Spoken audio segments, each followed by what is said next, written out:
Salut, aujourd'hui sur l'Escalator, nous recevons Quentin Garel, sculpteur, diplômé des Beaux-Arts, passé par la Casa Velázquez de Madrid. Quentin Garel enchaîne très vite les expositions et connaît un succès grandissant pour son travail autour du thème du bestiaire et des trophées.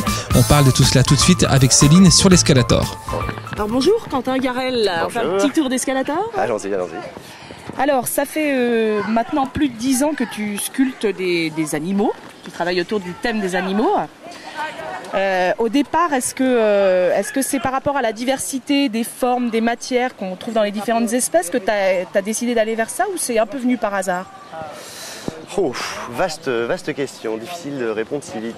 Non, l'animal est un peu un prétexte, hein. Voilà, à triturer la matière, à faire, à toucher le bois et la fonte. Donc non, c'est pas, ça pourrait être des bananes ou des saucisses, ce serait à peu près le même tableau. Bon, alors tu as 35 ans, tu as déjà pas mal d'expos, de ventes derrière toi. Tu viens là, il n'y a pas longtemps, de sortir un bouquin aux éditions Area qui s'appelle Trophée, un très très joli livre. Comment est-ce que tu vis cette ascension finalement dans un milieu qui est pas simple, dans lequel il est assez difficile de faire sa place? Assez simplement. C'est assez euphorisant comme truc.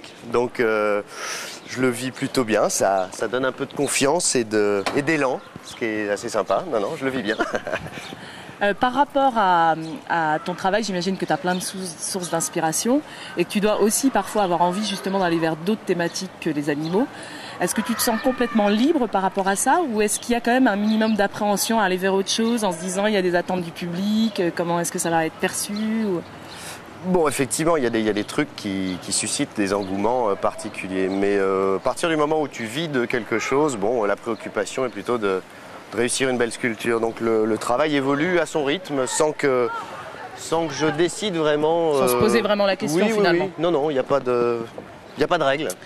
Et alors, dernière question, si demain tu pouvais réaliser le projet professionnel de tes rêves, ça serait quoi? Ouais,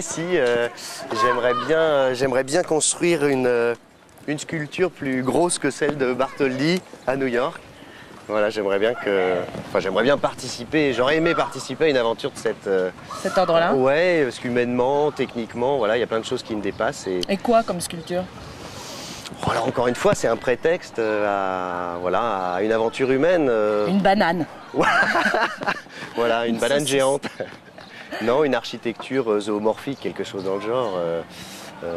En partant d'un morceau d'ossement ou d'un morceau d'animal, voilà, quelque chose dans le genre. Ouais. Bon, alors on arrive à la fin de cet escalator. Donc Jocelyne, est-ce que tu as quelques questions à poser à notre invité? Alors comme d'habitude, un petit choix entre 3 questions, Quentin. Il y a d'abord la question con, il y a aussi la question du boucher et la question de ta femme. Alors allons sur la question du boucher. Alors, tu sculptes beaucoup d'animaux, est-ce que tu en manges aussi? Et si oui, c'est quoi ton morceau de viande préféré? Ah, joli. Et qu'est-ce que mon morceau? C'est le riz de veau, en fait, voilà. C'est cette glande-là que le veau a ici, qui était interdite au moment de la vache folle. Et voilà, je raffole de ça. C'est une merveille. Mignon. Ouais, le péché mignon. Alors, juste avant de se quitter, tu as pas mal d'actualités en ce moment. Tu viens en effet il y a un livre qui vient de sortir qui s'appelle Trophée aux éditions Area. Et puis, tu as pas mal d'expos en cours, je crois. Oui, il y a une expo jusqu'au 8 avril à la galerie Forny à Bologne. Ouais. Il y a une exposition collective à la Mazel Galerie à Bruxelles qui démarre aussi le 25 mars. On va faire une signature du livre à la librairie du Musée des Arts Décoratifs le 20 mai. Et là, il y a une petite exposition à cette occasion qui s'appelle Animal de bibliothèque à la bibliothèque du Musée des Arts Décoratifs. Voilà. Plein de choses. Bon, merci beaucoup d'avoir accepté cette interview. Et puis, on te laisse continuer ta route. Ouais, à bientôt. Merci, salut.